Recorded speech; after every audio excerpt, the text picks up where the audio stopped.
Oh, wow, they just started capping passes. Is there action? Let's look. Let's look. Let's get excited. So we got RKP. What's the matchup here for 263? Oh, this is pretty cool. So Zone 3 hasn't opened yet. Did anyone message me what it is? Hi. Ooh, let's ask. Let's ask real quick if someone can let us know. Hey, 263. Will there be fighting in Zone 3? And if so, what are the matchups? Okay, we'll see if anyone replies. In the meantime, we can see if there's any... I mean, this must have just happened, man. Wow, talk about impeccable timing for just randomly getting on. Ooh! Oh my gosh, there could be fighting. Let's see what's happening. They're sending units. Let's follow the yellow brick road. Okay? That's what we're doing. Where are they going? Oh, I see. Oh, they're about to get it down. Yo, we might see some action about to pop off, homies. And homegirls. We're gender neutral here. This could be cool. So they're fighting this right now. Ooh, okay. So they're getting ready to load up. Dude, dope. Did someone let us know? Hang on, let's see. Oh.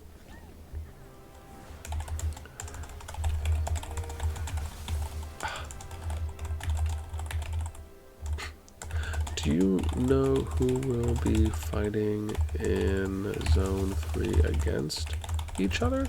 Maybe we'll get an answer here from this guy. But this is cool. So that's one fight. Let's see. Ooh, someone just took this. Ooh, that fast throwdown. Dude, wow. So everyone's capping their stuff right now. Okay, it could be going down. Well, guys, we might have got here at the right time. I'm probably overhyping it, but if we get a little bit of PvP action, I will be excited because I didn't know exactly when the passes were going to open for attacking, but that is dope. Are people... Oh, look, and they're attacking this one down here too as well. Okay, how about the north one? Is anyone attacking this? Nope, that's not being attacked. Okay, let's look at what the matchups are. Let's look at power. So we have RK. Oh, interesting. So is it maybe DES and unit maybe against everyone else? Will there even be any fighting? Because these look like three families here. So I'd like to see... Oh, look, dude, they are ready, man. Personally, what I'd like to see them do with... And this is something that I almost wish they did this in Rock. I would like to see them do like pure merges with... lower active kingdoms that have been that way for a while. I'm not talking about they've been inactive for a week or 2 weeks, right? I'm talking, you know, maybe a full season has gone by after season 1. So they go into the second season, and let's say the numbers or the data on the back end that the developers can see show that they have, 200 active players or 200 hyperactive players, right? Compared to, and then you obviously would have to compare that against the average across the game, and then what does it look like on the higher end. And if you look at like the bottom 4 kingdoms that have the least amount of activity after, let's say, 2 seasons, right? Because again, you don't want a small sample size. You want to do it, I would say, for at least 2 to 3 seasons at minimum before you even consider doing something like that. But then let's say you grab, and the other thing is, like, if you're going to do a pure merge, you don't want to basically build super kingdoms, right? You want the merge that you're doing from the lowest active kingdoms to meet the average activity, right? So maybe that means you only merge 2 kingdoms, maybe you merge 3, maybe you merge 4, but then those would become a new home kingdom. I personally would like to see something like that happen. However, if they want to try doing certain things with migration first before it gets there, I'm okay with that as well, right? Meaning that if, for example, they want to offer players a free way to move, right? Or they want to offer them a discount or something to move, right? Maybe that's because they're going to do the merge anyways and they want to give them an opportunity to get out, or they're just doing it to see how many people will leave and go to another active kingdom by chance. Infinity Kingdom did something where they basically took groups of kingdoms when migration came up, and they They did this starting with the younger kingdoms or the older kingdoms and went to the younger ones, and they basically gave people opportunities to move to a number of kingdoms that specifically were active from inactive kingdoms. I thought it was an interesting way to approach it. I think there was some opportunities for improvement, but I liked what they were trying to do on paper. And so I think something like that could even be applied before you get to this kind of full merging state, just to see if maybe you can do something else before kind of getting, because once you do that, it's kind of all or nothing, right? You're going to kind of be in that realm of, hey, this is how we're going to work in those mergers over a period of time. I don't think there's anything wrong with it. Again, I'd like to maybe see what steps they could take prior to that happening. But do I think that it still could be good and healthy for the game? 100%. Because even though some people might say, "Oh yeah, I'd like to be in this," I like being in this inactive kingdom because I can win all the events. I mean, sure, that might be the case for like one or two people, but if you're talking about the majority, people like playing in active places. A lot of players that play these games like to socially engage. They like to interact with other people. They like to be around activity, whether that's in game or on a Discord or somewhere else. So, for me, I think there's a lot more pros than there are cons if you consider what you get out of doing something like a full merge for low active kingdoms or extremely low active kingdoms. Ooh, let's see if we got an answer here. Oh, look, we were close. Look at that. 1, 2, 4, 3, 5, 6. So 1, 2, 4, 3, 5, 6. Look at that. We were pretty close. Sorry, Mr. Payne says, is the sheet with all the matchups public so we can see? Okay, just because I'm a generous soul, I will give you a sneak peek of my sheet. This is my risk it to get the biscuit sheet that I have. You guys might be familiar with this because I showed this off. I showed the kingdom health that I have on here. This is where I show that. I added this, I think, to the public top set ones. So I have certain things on here that I use. Just thing notes and miscellaneous information. But this is where I keep all the matchups. I kind of started building this out. I'm still tinkering with it right now, so it's pretty basic at the moment, but the main part is that it just shows the group number, it shows the kingdoms that are there, the season that they're in, what kind of PvP is happening, are there specific details I need to take note of, if they have statues and it's season 2 or season 2 plus, when are those opening? But like I said, it's still kind of a build in progress. It's just, usually what I'll do is I'll kind of highlight, or maybe I'm trying to think if I want to bold or color code the kingdoms that are coming up, and then have other colors for ones that are having decent amount of fighting, right? So I can always go back and see those. But 263 is where we're at right now, and then obviously 264 will be next. To S222 and S221, those have about 7 more chapters until Lightbearer. That's until I can actually see what's happening in the final zone for Vanilla Season 2. And then Lightbearer for S220 and S219 are the ones that are going to happen on Sunday. So that's where I'm going to try and show you guys off more PvP that I was talking about before. So you'll be able to see that, and those are the kingdoms here. These are what the matchups are most likely going to be. And then S218, S217, S216, these ones are already fighting. And then we have SS211, which I'm pretty excited about this. In a day, so I think tomorrow at reset, we're going to maybe get some action here. So I need to do this at, I think it was 2340, someone told me. Protection shield expires. I think it's something like that. Someone was telling me. So here we're going to try and watch some stuff, and then 155 to 173, I need to go and take a look and see, because I don't know what the matchups are going to be here. I know I missed out on the statue fight, which was here. It was yesterday at 1641 that they were going to have that. So again, I'll have to try and catch up. But again, just to kind of give you guys an idea, this is where some of that PvP action is going to happen in the days. So like I said, tomorrow we're going to get some PvP, whether that's statues or the Zone 1 fight in SS2-11. And then also on Sunday, we'll get some more PvP action that's happening as well, obviously minus, whatever we're watching here. Summon. Let's see what's going to happen. Should be good. Oh, dude, nice! BBTS on that Beastmaster Necro Giant coming in. Oh, is Unit going to push through on this? They got one guy coming through, a second. Okay, they might be pushing. We about to get it. Let's go. here comes Unit coming out strong, getting that necro just to push them a little bit farther back. And here we go, man. Units coming out. Let's see how they're going to end up focusing. Curious on how the Season 1 PvP scene looks compared to Season 2 and Season 3. Dude, really like this idea of the Necro being able to use the AoE skills outside of its range of control.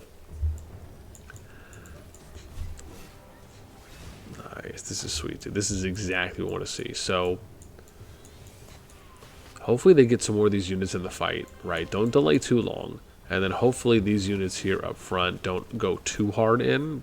Again, I would still be trying to keep a little bit of a distance here, but Unit obviously has some decent numbers that are coming through the gate, and still more, which is great to see.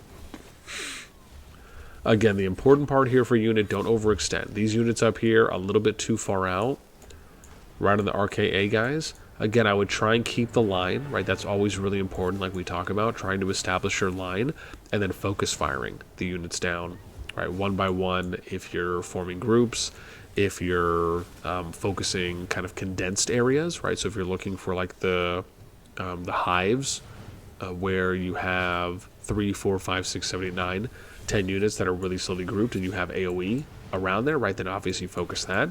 Otherwise, again, kind of pick and choose your battles. They have good numbers, but this to me, I don't know if I would overextend these units a little bit too much here on the east side. Again, attack with numbers, right, where you're always trying to have an uplead. Unit has enough numbers out here to deal with this RKA advance, but if they're too spread out and too separated, they could easily lose the advantage that they have. Obviously, I'm sure fighting some of the T5 as well, and I wonder if the T5 is out there. So it's this guy, 3 letters, and then we have Dalmatian, Durian, and then 5 letters. I'll have to see. Oh, I think that's one of them right there. Is that it? No, it's not. Excuse me. Yeah, I can't tell if it is or not.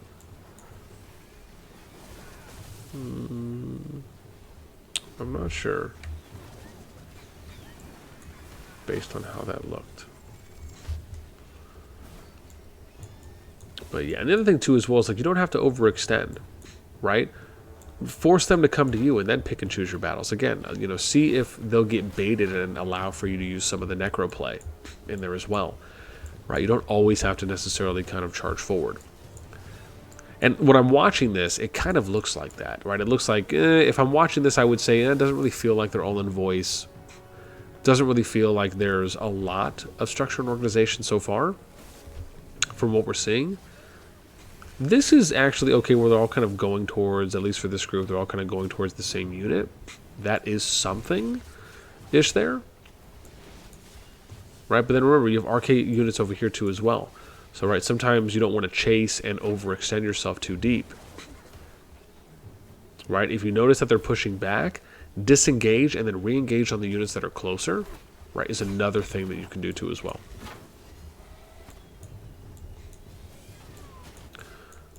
I mean, again, they're still getting decent replenishment. It's just, it's kind of rough that these units aren't engaging, right? That you have some people that are just kind of AFK after pushing through.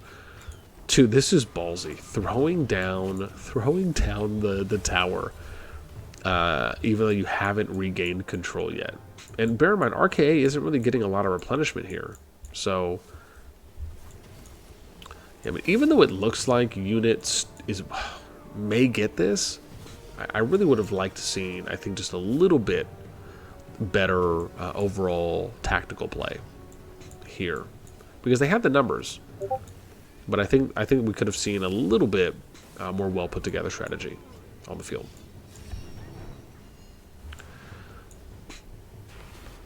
Yeah, we'll wait until if there's any more PvP that's going to happen. Otherwise, we will try and get. Ooh, let me take a screenshot because my guy is always telling me, boss, you don't take enough screenshots of fights that are happening in real time. I know. And then, like, this is a good example here, right? When you're trying to go and build, again, focus on clearing out the units first before you try and build, right? I mean, that just lost a unit for no reason, right? A building unit. You have all these units that are going over here to build. Again, win the fight first, push them back, establish a line, and then go and fight. Let's go and look. I'm curious if there's any fighting happening over here at the bridge. Or did they push through? Ooh, wow. They already pushed DES back. Wow. Or unless DES maybe just decided to fall back. Alrighty. Ooh. They might get pushed at their CF. That is going to be interesting. Which again, why wouldn't RK? That could be a lot of death that we might see here in a little bit. So we got a little ways before they go. Let's go back over here to the fight just to watch a little bit more. And then we'll see. Oops, too far. Let's go back. We can do it. We can do it. Yeah, there we go. Nice. Sometimes it takes a minute.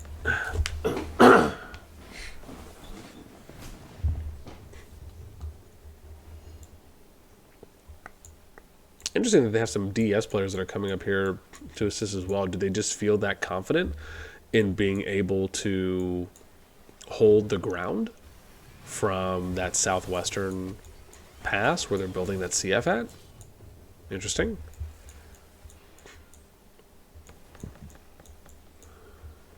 I mean, unit still, again, good resupply. You know, I would argue based on, you know, the time it is right now where they're getting some good resupply. Now the important thing here is, again, sticking together, weeding out the units one by one, you know, not overextending too much if you don't need to.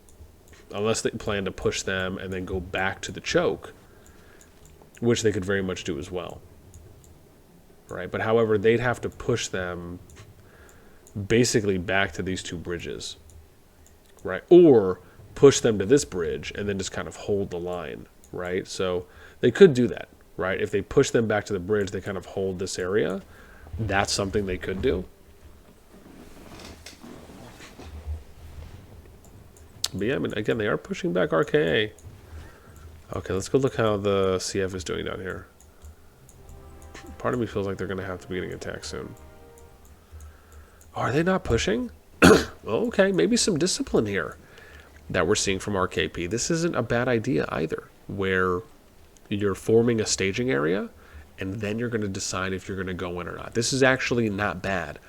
And if the players here are on voice and this is being done on purpose, I actually like this play, and I think that this shows a little bit more of, I don't want to go as far as saying like higher intelligence, but I would say this is a little bit higher strategy and some higher tactical awareness on saying, look, let's go ahead and stage this, and then let's move as a unit. I'm totally fine with this. Dude, look, they scooted up.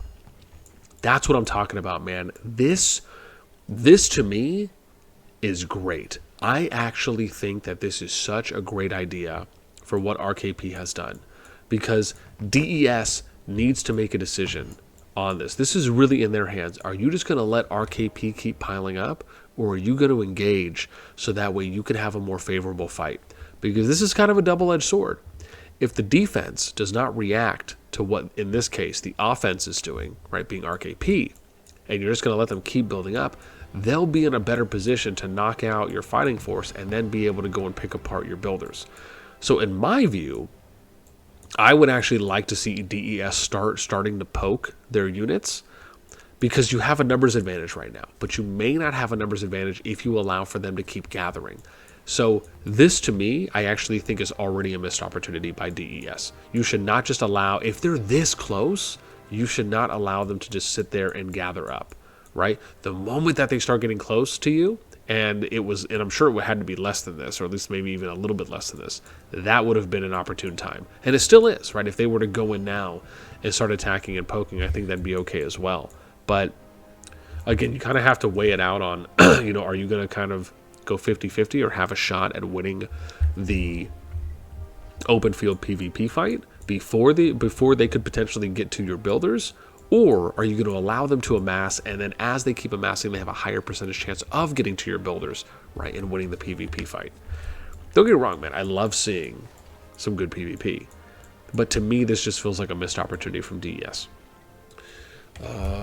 Actual, you said you must spend so much time with all the accounts and scouts. Such a big effort. Also, thanks for being so data-driven when you talk. It feels like one is actually getting information.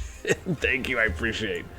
I appreciate. Hope you guys enjoy. Oh, nice. The battle's starting. Let me grab a screenshot real quick, and I can use this hopefully for the PvP video that we do tomorrow. This is great.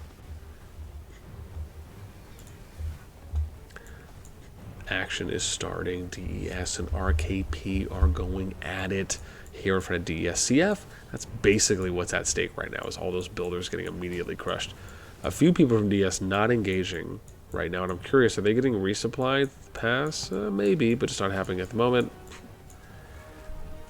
That bomb's away getting thrown down. That big royal punishment. Looks like missing, though, there from Kabalev. Burst strike coming down. Wow. Nice negative purple damage. Other time bomb. That shadow game's coming down. -5, -7k. Not bad. That dragon tamer. Burst strike coming down there too as well. This is the thing, right? DES is hurting a little bit too much. I actually would like to see them spreading out more. RKP is kind of doing the same thing, but it looks like RKP is just spread out a tad bit more here. So, you know, these are things to kind of notice and pay attention to as well. Oops, hopefully I'm not being too loud. Ladies usually would text me by this time, unless the kid just made a random noise.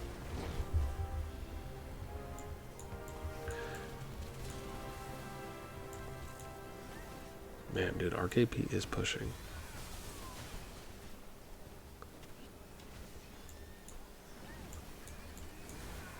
Oh, I mean, yeah, this is looking rough, man.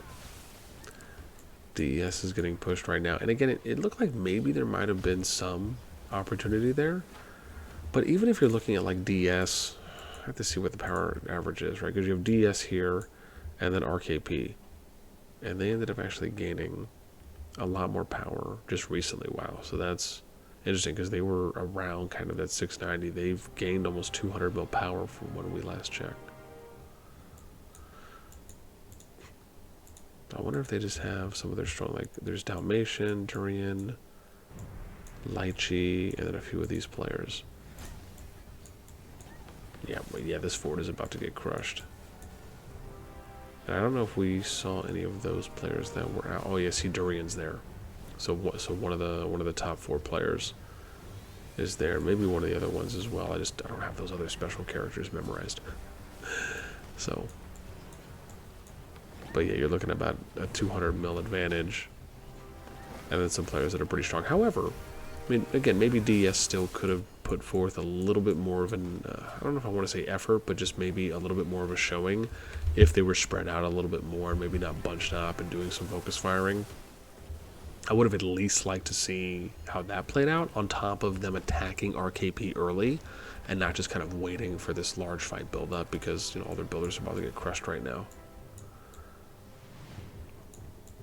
Even though, bear in mind, the RK family definitely has the advantage overall in this Zone 3 fight where it's, you know, what, 2 alliances versus 4, right? Even though it is 3, technically, on the DES side.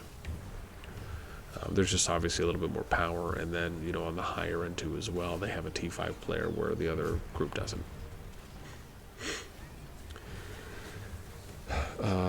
Axoturia, what's up? Welcome. We haven't even being the normal S2+ pair yet. And then, like, I agree with what you have just said. It makes so much sense. Yeah, oh yeah, that was early. Appreciate. Aztec, there's AI programs to translate in real time. Oh, really? AI programs to translate in real time. Oh, sorry, you mean for the live stream? To do it here? I might have to just Google that if that's what you mean. I bet you it's probably something I'd have to look into.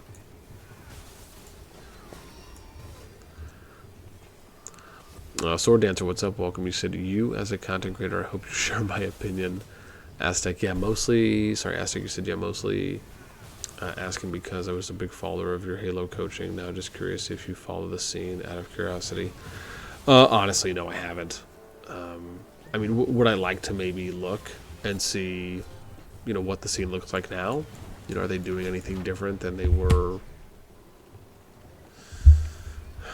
how old am I now? Like what, 12 or 13 years ago? Something around there. I definitely would be interested to see if... I definitely would be interested to see if they're doing things differently. Or, you know, if things have improved within the coaching scene as well. Because, you know, at the time for me, when I was in the esports scene back then for games like Halo and CoD and Gears of War, Rainbow Six, stuff like that, and, you know, I enjoyed my time as a player. I very much enjoyed the kind of coaching and the commentary side a little bit more, at least for the games that I partook in. And I just remember at the time, you know, for the two biggest games, which were CoD and Halo, there really wasn't much of a coaching scene, right? It was more, as I so eloquently put it back in my day, right, where they were kind of more cheerleaders, but it was really just kind of an overglorified way of saying that, you know, they did a finite amount of things, right, a very few amount of things, and it didn't really resemble what I would consider to be traditional sports coaching, right, which is where, you know, you're really there to not only develop the player in game, but also to develop their kind of mental state, right, where you typically see a more standard level of sports coaching, and that was just something that just was never really being done in the esports scene, at least for those particular games. I think certain games do a little bit more of that. But yeah, I mean, would I be curious to like see what they do now? Has anything changed, or has it just been the same thing and no one's really kind of pushing the boundary, or those same, I don't want to say taboo, but those same views of you know, players don't need real coaches, right? Or what I would consider to be kind of a real traditional coach that you would see in sports, and it's just more of, you know, they just need people to kind of call out power up spawns and, you know, be you know, kind of a mental captain, if you will. You know, then I would just say it just kind of sucks, you know, if that's the case.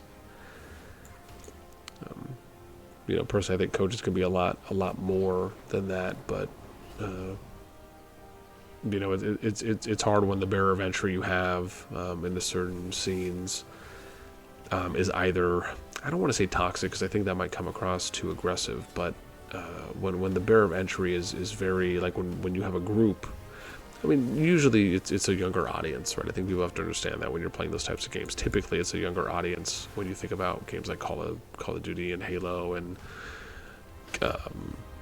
you know, Gears, Rainbow Six. I don't know if obviously those titles are still popular on the 360, or I should say on Xbox or on console specifically. I know COD is obviously, I'm sure, still popular, and, you know, Halo is, imagine it's still popular as well to a degree. But it's hard to break into that because, you know, if you're typically on the younger side, it might be harder for you to, I don't want to say accept, but to be able to think that, or be willing to either think or believe that, hey, someone else can come in and, you know, coach you to improve, right, as an individual in kind of multiple areas. You know, because sometimes people, what's funny is the thing I used to get when I was doing it is that players would say, oh, well, if you can't beat me, what can you teach me? Right? Thinking that unless you were like a really, really good player, you don't really have anything to offer. And I just think that it's just such a backwards way of thinking, right? I mean, that's basically saying someone that does analysis and looks for trends in your gameplay can't point out a couple things that you might be able to do to improve. It's almost like saying, you know, it's almost like hard gating yourself, you know, by saying, you know, unless you meet my specific criteria, there's nothing that you have to teach me. And it is just a very unfortunate way of thinking because it also stifles the potential growth and progression that individual players and teams as a whole can make. Oh, dude, DES is coming back with another push to try and regain control. This is cool.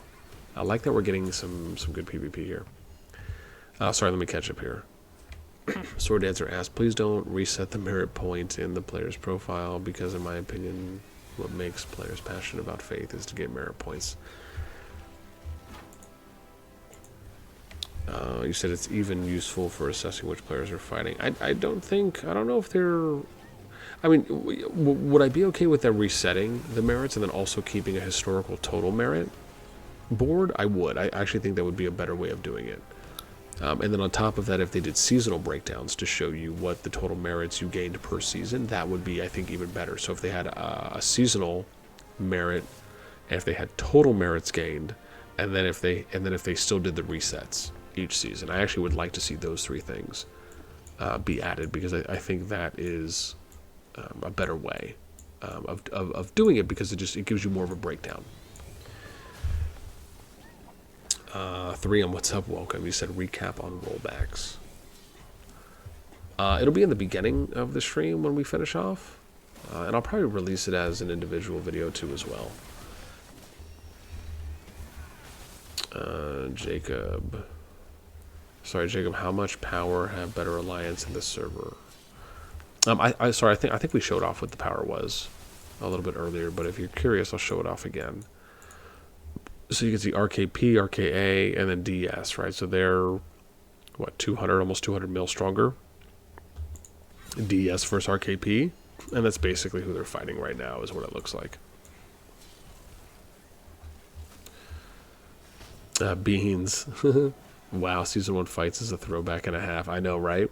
But hey, look, man, I am not against, giving some flowers and throwing some love to some of the up-and-coming kingdoms' ways. And I think the cool thing is, sometimes you can see, hey, are there some Season 1 kingdoms that are, looking like they might have some potential going into Season 2? So I think it's a great way to just diversify, show a little bit more throughout the entire game, right, compared to just, it's easy just to focus on PvP for the highlighting groups. And that's usually, and that, again, that's probably one of the reasons why, you don't really hear me doing as much deep and detailed commentary like I like to do.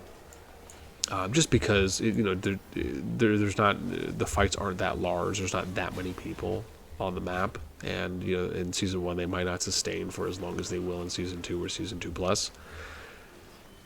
But I still like to be able to at least show some off, right, as much as we can. Oi, what's up? Welcome. Sorry, I saw the message retract. Korean Manhwa, what's up? Welcome back. Welcome back. So it looks like DS was able to regain control, continue building now, so they were able to push RKP back. But again, if you guys join, there will be a link in the chat. You just have to, when you join, you'll just go here to reaction roles. You can select the CoD Live Notify. We also have kind of a support channel as well. So if you're curious on how you can support outside of watching, there's some information there.